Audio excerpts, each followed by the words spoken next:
sariak ez dira literatura bultzatzeko bide bakarra, ez da importanteena ere, baina sariak ere hor daude. Eta sariak besteak beste krisiagatik eta badirudi gutxitzen ari direla, eta krisiak kulturarako eta euskararako diru gutxiago ematen duen garai honetan, ez dago txarto tokiren batetik eta kasu honetan Txorierritik euskararen eta literaturaren aldeko sari bat sortzea.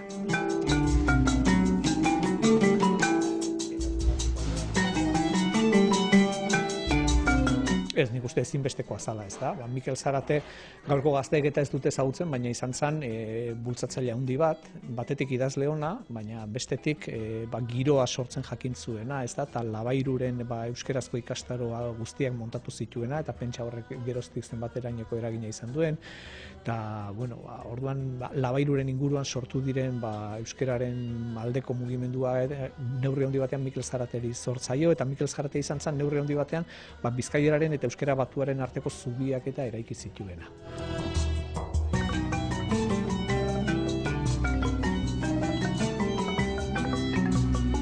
Niretzako ezustoa izan zen, enun espero, inundik inoa, nik bialdu nun ipuia. Egitea zen nik ipuia idatzi nun, ez agirako, bestela idatzi nun, gustatu zitzaituen, zanen bialdu nuen. Eta, irabazle, eta bira, bat egon ditetela, ez da gaina horrengo sarila, eta animatzen nahi naiz, iraztea, eta tarteka idaztet, eta guztua, enun espero, egia esan. Nei, ipuiaren idea etorrez daiten justu hortikan, de repente, mutil bat, espila horien, desagertzen nahi naiz. Hola etorrez daiten, ez da egin nola, Eta ez dago, nahi bueltatzen bango eskota. Zenetan idazten pixkanaka, eta histori behaz izan, beha pixkantotzete idea bat beste, eta azkenian bukatu non.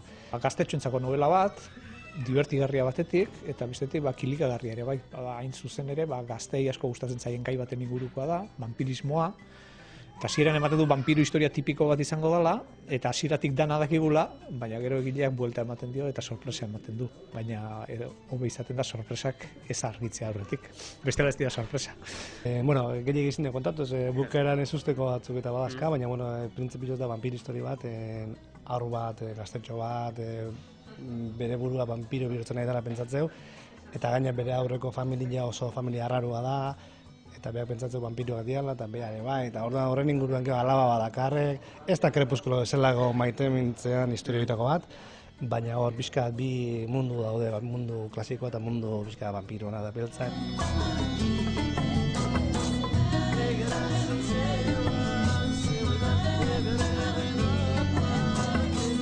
Lan asko aurkeztu ziren, egia esan onak ez ziren asko, baina batetik lan on bat eukitzea saritzeko modukoa, eta bestetik parte hartze handia eukitzea, bada pozgarria, orduan bigarrengoan zer gertatzen den. Aurki egingo da deialdia, eta ikusentzule guztiei gonbidapena egingo diogu, idazteko gogoa baldin badaukate hortxe daukatela aukera on bat.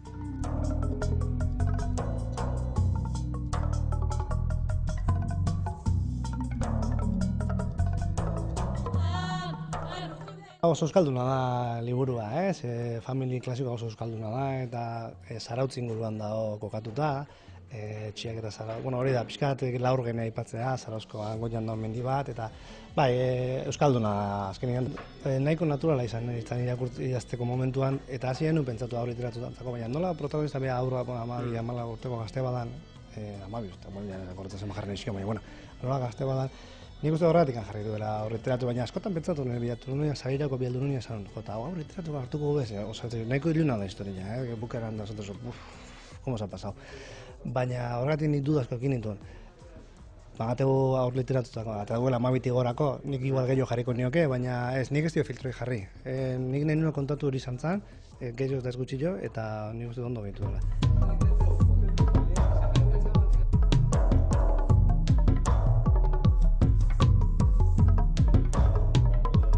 Titula du buelta bat Aitontxuarekin. Birraiton hau zerean dago zaharretxe batean, 86 urte bete ditu, eta orduan badadazkio bisitan familiako pare bat, eta opari ekarri dizkiote musu zapi batzuk, pañueluak, ezta? Eta ikusten du umeak birraitonari bat ere ilusiorik ez diola egiten, ezta? Eta birraitonak nahiko lukela, puruak edo langostinoak edo ez dakit, zerbait horrelakoa. Eta orduan birbiloak esaten dio bakarrik gelditzen direna, baina zuk zerbait nahi baldin baduzu esan, kutixi bat, kapritxo bat baldin baduzu esan niri, eta orduan kapritxo bat badauka Aitonak. Eta da, zaharretxe horretako zuzendariak Ferrari bat dauka, eta ari giltzak lapurtu eta buelta bat ematea. Eta bueno, hori egingo dute.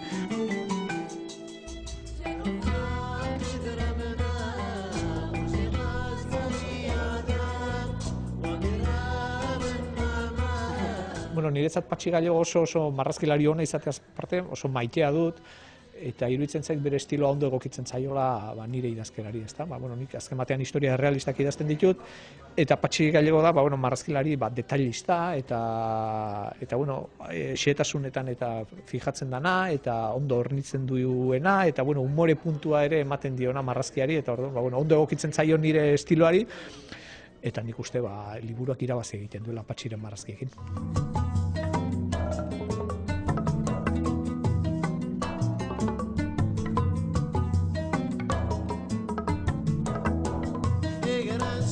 Hainbeste liburu egin da gero, ez dakit dozen harri bat egin ditugun elkarrekin, eta egia esan prozesu oso erresa izaten da.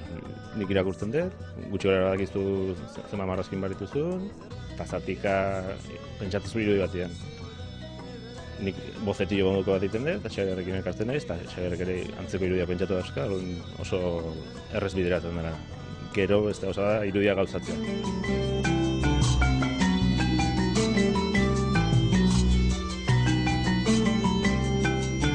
Hasieran pentsatzen zu argumentu bat, eta personaia batzuk, eta baina sakonean gero hasten zara pentsatzen zer dago honen atzean, eta konturatzen zara, askatasun nahi bat, ez da, zen azken batean, kartzelan dagoena, ospitalen dagoena, zaharretxe batean dagoena, hortxe dago eta ezin du hortik atera, honengatik edo harengatik, ez da, eta orduan hortik atera nahi hori, txoriak egan egiteko kaiolatik atera behar duen bezala, horrelako zerbait. Ez dakit ondo honik esatea, baina nik uste evidentea aurrek bilatzen dutela, amuga da, nola irakurtzaletasuna lotzeko, aurrak eta.